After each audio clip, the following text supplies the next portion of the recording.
क्या आप कक्षा 12 के स्टूडेंट हैं? अगर आप कक्षा 12 के स्टूडेंट हैं तो ये वीडियो आज आपके लिए बहुत ही इंपॉर्टेंट होने वाली है। मैं बात करने वाला दोस्तों फिजिक्स के मात्र 5 ऐसे महत्वपूर्ण नियम एंड 5 ऐसे महत्वपूर्ण परिभाषा जो टॉप 10 के बहुत ही इंपॉर्टेंट है मेरे दोस्त। आज आपने अगर इस वीडियो को क्लिक किया है तो पूरा अंत तक देखिए। मैं गारंटी लेता हूं, मैं ये कह सकता हूं कि आपको इस वीडियो में बहुत जानकारी मिलेगी। अगर ये वीडियो पसंद आएगी तो लाइक करके चैनल को सब्सक्राइब कर लेना, क्योंकि मैं हमेशा ऐसे कई वीडियो डालता रहता हूं पर डे, है ना। तो भाई मैं बात करूंगा क्या है, आपको कुछ ऐसे इंपॉर्टेंट नियम है दोस्तों, महत्वपूर्ण नियम, इनकी चांसेस यार पाई जाती है। बड़ी खूबी ये है कि ये ऑलरेडी आते रहते हैं, कई सालों से आ भी रहे हैं। पहला नंबर क्या लिखा है? गॉस का नियम। भाई बहुत ही टॉप का है। आप लोग अगर पढ़ने वाले छात्र हैं तो आपको समझ में आ गया होगा। भाई गॉस का नियम मैंने पहले ऊपर नंबर क्यों लिखा, क्योंकि ये इंपॉर्टेंट है यार, बहुत ही इंपॉर्टेंट है। दूसरा नंबर क्या है? ओम का नियम। ओम का नियम जैसा कि बहुत ही इंपॉर्टेंट है, गॉस का नियम वैसे भी इंपॉर्टेंट। तीसरा नंबर क्या है? कूलाम का नियम। भाई टॉप 10 का है ये कूलाम का नियम। भाई बहुत खतरनाक है, इंपॉर्टेंट। भाई जैसा कि आप पता है चौथा नियम क्या लिखा है, चौथा नंबर क्या लिखा है? एम्पियर का नियम। बहुत इंपॉर्टेंट है मेरे दोस्तों। पांचवा नंबर क्या है? किरचॉफ के नियम। जैसा कि आपको पता होगा किरचॉफ के नियम बहुत इंपॉर्टेंट है। अगर आप इन क्वेश्चन को याद करते हैं लेकिन आप भूल जानते हैं, आपको चिंता करने की जरूरत नहीं। मैं आज इन सब का आंसर सहित सटीक तरीके से आंसर बताऊंगा। तो करना क्या है, पूरा देखना है। अब बात करते हैं महत्वपूर्ण परिभाषा है, मतलब ऐसे ही 5 ऐसे क्वेश्चन मैंने रखा है जो बहुत इंपॉर्टेंट है मेरे दोस्त। पहला नंबर क्या है? मैक्सवेल का प्रकाश विद्युत चुंबकीय तरंग का सिद्धांत। भाई मैक्सवेल तो बहुत इंपॉर्टेंट है, आपको करना क्या है, याद कर लेना है। मैं बताऊंगा, आंसर भी बताऊंगा। दूसरा नंबर क्या है? प्रकाश की व्यतिकरण से क्या तात्पर्य है? बहुत इंपॉर्टेंट है, मैं आंसर भी बताऊंगा इसका। तीसरा नंबर क्या है? प्रकाश विद्युत प्रभाव का नियम। बहुत ही इंपॉर्टेंट है, प्रकाश विद्युत प्रभाव का नियम आता है, कितना ही नियम लिखना है सब बताऊंगा, है ना। चौथा नंबर क्या है? कला संबंध स्रोत से आप क्या समझते हैं? परिभाषा लिखिए, सटीक जानकारी के साथ मैं बताऊंगा। पांचवा नंबर क्या है? कार्यफलन की परिभाषा लिखिए। बहुत टॉप 10 का पेवर लिखती है यार, पेवर है कार्यफलन और कला संबंध स्रोत। मैं आंसर सहित बताऊंगा। ये आप याद करते हैं, गॉस के नियम आपने याद किया बट आप भूल जाते हो। भाई भूलने की बीमारी आज मैं खत्म कर दूंगा, जड़ से खत्म कर दूंगा। सारी जानकारी आज इस वीडियो में मिल जाएगा आंसर सहित। तो करना क्या है, पूरा देखना है। अगर चैनल को अभी तक सब्सक्राइब नहीं किया तो कर लेना, क्योंकि मैं हमेशा ऐसी वीडियो डालता रहता हूं। तो भाई आप बात करते हैं गॉस का नियम। अब हम बात करते हैं दोस्तों गॉस का नियम। भाई आपको मैं सटीक जानकारी के साथ सटीक आंसर दूंगा, है ना। क्या लिखा है गॉस का नियम? पहला क्या है? किसी बंद पृष्ठ से गुजरने वाला कुल विद्युत फ्लक्स उस पृष्ठ से परिबद्ध कुल आवेश Q का 1/ε0 गुना होता है, उन्हें हम गॉस का नियम कहते हैं। भाई आसान तरीके से मैंने बता दिया, ये ट्रिक के साथ इसे ये भी आप समझ सकते हो, ये यही होगा, बहुत ही इंपॉर्टेंट है। अब रही बात सूत्र कैसे होगा, देखो याद करने का तरीका क्या है, इसका ट्रिक कैसे याद करते हैं। क्या लिखा है? किसी बंद पृष्ठ। तो भाई बंद मतलब बंद, कोई गोलाकार है भैया, उसका कैसा पृष्ठ है? बंद पृष्ठ है। किसी बंद पृष्ठ से गुजरने वाला क्या चीज, कोई चीज गुजार दिया, ठीक, मान लिया कोई चीज गुजरने वाला, तो क्या लिखा है? विद्युत फ्लक्स का चिन्ह होता है, गुजरने वाला विद्युत फ्लक्स उस पृष्ठ से परिबद्ध। किस पृष्ठ से? अरे यही पृष्ठ यहाँ से परिबद्ध, है ना, उस पृष्ठ से परिबद्ध कुल आवेश। आवेश बोले तो Q का, तो कुल आवेश Q का। अब का बोले कि मतलब गुणा, अगर का के मतलब होता है गुणा, योग का मतलब होता है जोड़, है ना, अंतर मतलब होता है घटाव, तो का बोले तो गुणा 1/ε0 गुना होता है।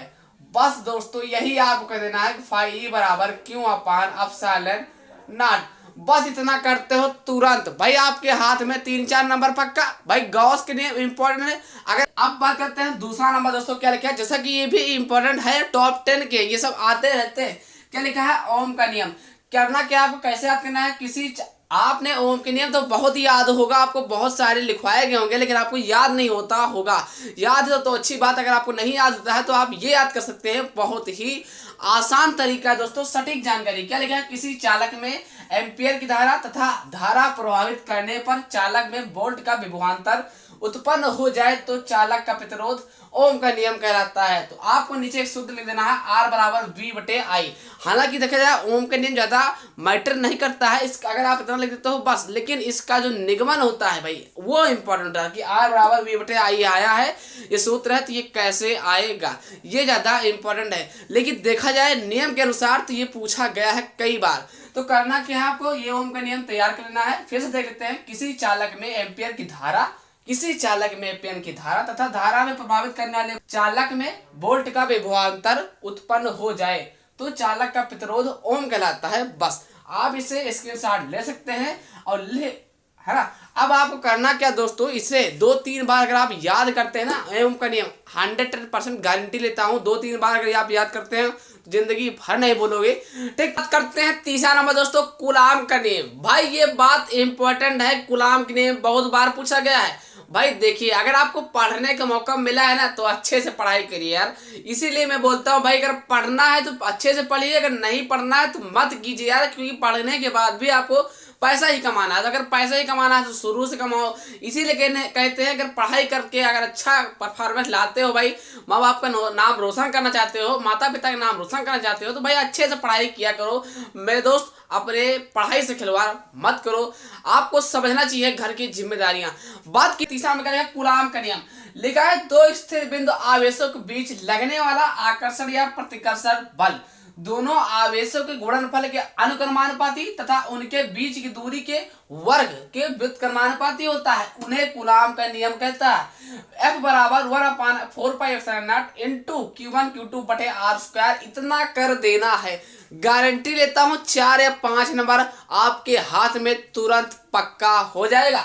भाई ये मान के चलिए, ये इंपॉर्टेंट है। कूलाम के नियम, गॉस का नियम, एम्पेयर के नियम सारे इंपॉर्टेंट है। मेरे आज क्या बोला, वीडियो ही इंपॉर्टेंट है आपके लिए। करना क्या है, दो स्थिर बिंदु आवेशों के बीच लगने वाला आकर्षण या प्रतिकर्षण बल। भाई 3 से 4 बार अगर आप पढ़ते हो ना, गारंटी लेता हूं, दावा के साथ कहता हूं, याद हो ही जाएगा। आज मैं एक बात सीक्रेट बताने जा रहा हूं। भाई कूलाम के जितने नियम है ना, नियम में ये जान जाइए, फिजिक्स के नियम में एक ना दो नियम जरूर पूछाते हैं। 2 केमिस्ट्री में नियम आएंगे, 2 फिजिक्स में आएगा। इसीलिए नियम आपको जरूर तैयार कर लेना है। इसी में से आपका इंपॉर्टेंट नियम है। अब बात करते हैं चौथा नंबर क्या है, एम्पियर का नियम। भाई अगर आपने किसी भी तरीके से कई भी प्रकार की पढ़ा होगा, लेकिन मैं यहाँ पर शॉर्टकट तरीके में बताऊंगी, क्योंकि यहाँ पर आपके पास समय भी तो कम है। अगर आपने नहीं मान ली तैयार किया तो आप कैसे तैयार करोगे, समय कम है ना, तो समय के साथ हम काम करवाते हैं। बंद पृष्ठ का रेखीय समाकलन धारा I का U0 गुना होता है, जिसे हम एम्पियर का नियम कहते हैं। इतनी लाइन लिख करके ये सूत्र है, फाई इंटू BDL। दिमाग में फिट कर लो, फाई इंटू BDL बराबर U0 इंटू I। बस इतना कर लिया। अब रही बात समझाने की, गुरुजी समझाइए, गारंटी के साथ आप बोल रहे हो तो समझाइए। भाई अरे मेरा काम ही यही है। आपका काम क्या है पता है, लाइक करिए और चैनल को सब्सक्राइब करिए। अगर हमारा काम क्या है, यहाँ पर बताना, अच्छे कंटेंट, अच्छे वीडियो तुमको लोग को लाना, अच्छी जानकारी देना कम समय में। तो भाई बात करते हैं, क्या लिखा है, किसी बंद पृष्ठ, देखो ध्यान से है, किसी बंद पृष्ठ, तो भैया पृष्ठ तो क्या कर दियो, ये कैसा है, ये बंद है, पृष्ठ है का रेखीय समाकलन। समाकलन नहीं पढ़े हो तो आज समझ लीजिए, अगर मैथ लिया होगा समझ गए। क्या लिखा, रेखीय समाकलन। तो कैसा भैया, रेखीय समाकलन, बस केवल इतना इंटू BDL। बस BDL U0 I का, U0 का मतलब होगा गुणा I के गुना होता है। यही आपका, यही चीजें चाहे से लिखो चाहे से लिखो। बात है कि ये क्या लिखा है, किसी बंद पृष्ठ का रेखीय समाकलन धारा I का U0 गुना होता है। तो क्या करना, सूत्र क्या है, 5 BDL बराबर U0 इंटू I। बस यही आपका है। तो ऐसे ही वीडियो पाने रहने के लिए करना क्या है, चैनल को सब्सक्राइब कर लेना है। अब हम बात करते हैं 5वां नंबर के नियम। तो इसमें 2 नियम होते हैं, प्रथम नियम और दूसरा क्या था, द्वितीय नियम, मतलब बंद पास का नियम। तो भाई करना क्या, आपको कैसे याद करना है, सटीक तरीके से, मतलब ट्रिक के साथ, जानकारी के साथ। आप करना क्या है, ऐसे ही नोट कर लेना है, किरचॉफ का नियम है ना, फिर लिखना होगा प्रथम नियम, हेडिंग डालना है। प्रथम नियम में लिखना क्या है, किसी विद्युत परिपथ में किसी भी संधि पर मिलने वाली समस्त विद्युत धाराओं का बीजगणितीय योग शून्य होता है। क्या है, समस्त विद्युत धाराओं का बीजगणितीय योग शून्य होता है। सिग्मा I बराबर 0। दोस्तों ये क्या है, संधि से यहाँ पर कोई बिंदु है, ठीक है ना, इधर धारा आ रही, धारा इधर जा रही, इधर आ रही, इधर जा रही, मतलब एक दूसरे की विपरीत है। तो यहाँ पे लिखना क्या है, संधि की ओर आने वाली धारा प्लस में होगी और संधि की ओर जाने वाली धारा माइनस में होगी।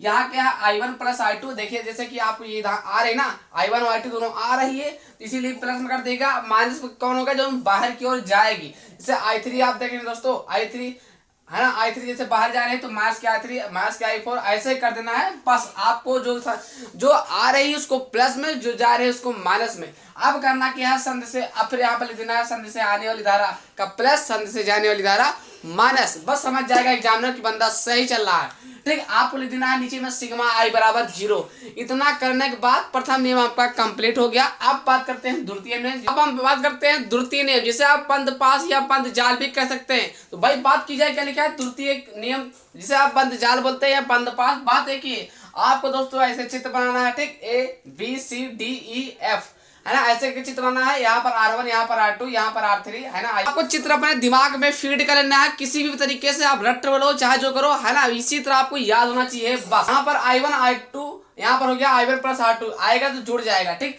अब बात करते हैं यहाँ पे हेडिंग डालना है बंद जाल। अब ABCDA में क्या लिखना है दोस्तों, A है, B है, C है, D है, A, समझ गए ना, केवल ऊपर वाला पोर्शन लिया गया ABCDA में। तो क्या करना है I1 R1, भाई I1 मिला R1 मिला, फिर माइनस कर देना I2 R2 बराबर E1 माइनस E2। भाई समीकरण आपका फर्स्ट तैयार हो गया। अब करना है CDEFC में, मतलब CDEFC पूरे में लेना है आपको। क्या लिखना है बंद जाल CDEFC में। अब भाई देखना है यहाँ पर I2 R2 लिखा है, I2 R2 plus I1 plus I2 है ना इंटू R3 बराबर E2 कर देना, समीकरण सेकंड बन गया। अब आपको ऐसे लिखना है सिग्मा आई आर बराबर सिग्मा ई। इतना करने के बाद बस यहीं पर आंसर खत्म आपको दोस्तों।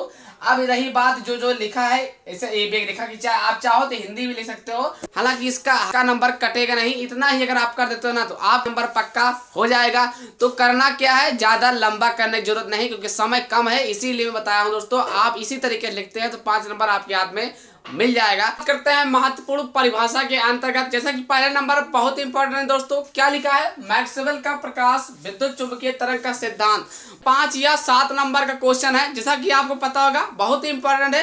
पहला नंबर आपको कैसे लिखना है, मतलब अब आसान तरीके से ट्रिक के साथ मैं बताने वाला हूं। तो करना क्या, देखते हैं क्या लिखा है। जब कभी किसी विद्युत परिपथ में विद्युत धारा उच्च आवृत्ति से बदलती है, अर्थात यहाँ ब्रेकर लगा देना है, अर्थात परिपथ में उच्च आवृत्ति के विद्युत दोलन होते हैं, तो उस परिपथ से ऊर्जा तरंग में चारों ओर प्रसारित होने लगती है। इन तरंगों को विद्युत चुंबकीय तरंगे कहते हैं। बस विद्युत क्षेत्र E तथा चुंबकीय क्षेत्र B परस्पर लंबवत तथा तरंग के संचरण की दिशा में भी लंबवत होते हैं। अगर अब आपको भाई अगर पूरा याद करना है तो याद कर लेना, अगर अभी आज ही याद करना है तो आपको दोस्तों यहीं तक याद करना है। जब कभी किसी विद्युत परिपथ में विद्युत धारा उच्च आवृत्ति से बदलते हैं, अर्थात परिपथ में उच्च आवृत्ति के विद्युत दोलन होते हैं, तो उस परिपथ से ऊर्जा तरंग में चारों ओर प्रसारित होने लगती है। इन तरंगों को विद्युत चुंबकीय तरंग कहते हैं। बस यहीं तक आपको दोस्तों याद करना है, क्योंकि कम समय है इसीलिए ज्यादा याद करने की जरूरत नहीं, थोड़ा ही याद करो बस। बात की जाए इसको जरूर लिख लेना है अभिलक्षण, ज्यादा अभिलक्षण नहीं लिखना है, 3-4 अभिलक्षण नहीं लिखना है, केवल 2 अभिलक्षण आपको लिखना है। तो पहला क्या लिखना है, विद्युत चुंबकीय तरंगे त्वरित आवेशों द्वारा उत्पन्न होती है, त्वरित आवेश द्वारा उत्पन्न होती है। बात की जाए दूसरा नंबर लिखा है, ये तरंगे निर्वात में v बराबर 1/√u0 × ε0 के वेग से चलती है, जिसका मान प्रकाश की चाल के बराबर होता है। साथ लेना चाहते हैं तो इसके साथ ले लीजिए, ठीक। जैसा तो दोस्तों आप लोग इसके साथ ले लिया है। अब मैं इसी तरीके से अगर आपको वीडियो मिलती रहने के लिए करना क्या, चैनल को सब्सक्राइब कर लेना है। अगर वीडियो अच्छी लगी है तो लाइक जरूर कर दिया करो, ठीक। अब बात करते हैं दोस्तों दूसरा नंबर क्या लिखा है, प्रकाश का व्यतिकरण। भाई ये भी इंपॉर्टेंट है। तो अब आपको कैसे याद करना है कम समय में, तो मैं पूरी बातें इसमें बताऊंगा। तो करना क्या दोस्तों, सबसे पहले हेडिंग डालना है प्रकाश का व्यतिकरण, फिर यहाँ पर लिखना शुरू कर देना है। जब प्रकाश किसी माध्यम में एक साथ चलती है तो माध्यम के विभिन्न बिंदुओं पर प्रकाश की तीव्रता उन तरंगों के अलग अलग तीव्रताओं के योग से भिन्न होती है। कुछ स्थानों पर प्रकाश की तीव्रता न्यूनतम होती है, कुछ स्थानों पर प्रकाश की तीव्रता अधिकतम होती है, ठीक। इन घटना को हम क्या कहते हैं, प्रकाश का व्यतिकरण कहते हैं। बस आपको इतना ही लिखना है, ज्यादा लिखने की जरूरत नहीं, क्योंकि समय आपके पास कम है, याद भी तो करना है। अगर आपको याद है तो तब भी इतना ही लिखना है, क्योंकि इतना ही लिखोगे ना काफी नंबर मिल जाएगा, 5 नंबर आपके हाथ में तुरंत आ जाएगा, ठीक। तो भाई यहाँ पर लिख लेना है इसका प्रकाश व्यतिकरण की कुछ शर्तें आपके 4-5 दी गई है, लेकिन इस क्वेश्चन में ये नहीं बोला गया है कि कितने शर्तें लिखिए। इससे बोला जाए कि 3 शर्तें लिखिए तो आपको 3 लिखना होगा, लेकिन इसमें क्या बोला है, तो भाई आपको 2 शर्तें लिखना है, क्योंकि आसान तरीके से आसान समय में कम समय में आपको 2 ही लिखना है। पहला शर्त क्या लिखना है, दोनों तरंगों की आवृत्तियां तथा तरंगदैर्घ्य बराबर होनी चाहिए। आवृत्तियां तथा तरंगदैर्घ्य दोनों बराबर होना चाहिए, जैसा कि आप लोग समझ गए। दूसरा नंबर क्या है, दोनों तरंगों के आयाम बराबर होने चाहिए। भाई इस क्वेश्चन को 2-4 बार आप रिवीजन करिए, 2-4 बार आप याद करिए, 100% गारंटी लेता हूं कि आपको याद हो जाएगा।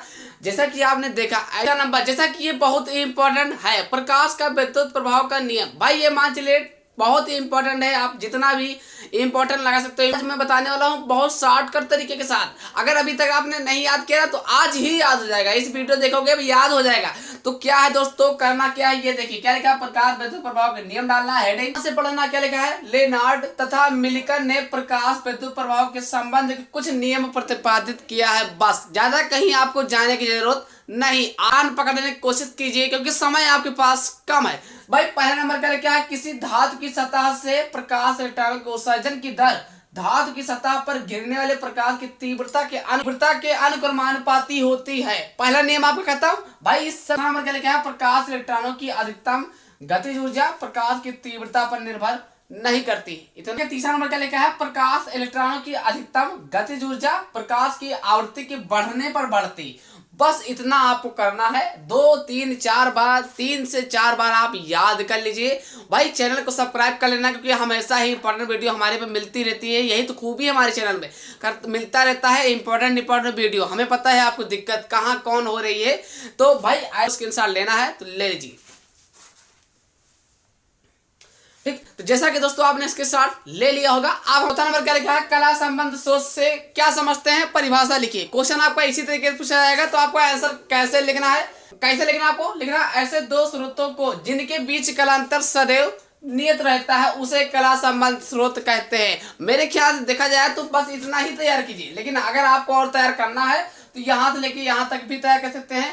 मतलब इतना याद करने के बाद यहाँ लिखना क्या है, दो कला संबंध स्रोतों से हम अस्थायी व्यतिकरण प्रतिरूप प्राप्त कर सकते हैं। ऐसे स्रोत किसी युक्ति द्वारा एक ही स्रोत से प्राप्त किए जाते हैं। लेकिन मेरे ख्याल से भाई देखा जाए ना तो इतना आपको याद करने की जरूरत नहीं, केवल आपको इतना याद करना है कि ऐसे दो स्रोतों को जिनके बीच कलांतर सदैव नियत रहता है उसे हम कला संबंध स्रोत कहते हैं। याद करिए भाई। तो 2 या 3 नंबर आपके हाथ में तुरंत पक्का, किसी के माइक लाल में दम नहीं जो आपको 3 या 2 नंबर में लाने में रोक सके इस प्रश्न वाला।